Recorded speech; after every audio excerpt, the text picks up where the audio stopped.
জান্নাতীরা খামোশ হয়ে বসে থাকবেন।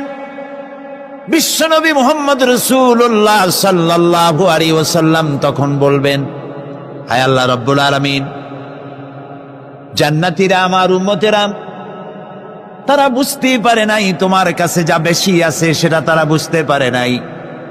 হায় আল্লাহ তাআলা, জান্নাতীরা সব নেয়ামত পেয়েছে ঠিক, কিন্তু যার জন্য আরামের ঘুমকে হারাম করে গভীর রাত্রে জেগে জেগে তাহাজ্জুদের নামাজ আদায় করে চোখের পানি ফেললো, যার জন্য জিহাদ করলো, যার আইন কায়েমের জন্য শহীদ হলো, যার জন্য মান ইজ্জত শেষ করলো, হিজরত করলো, কষ্ট করলো, রক্ত দিল, জীবন দিল, সেই আল্লাহকে তারা এখনো দেখতে পারে নাই।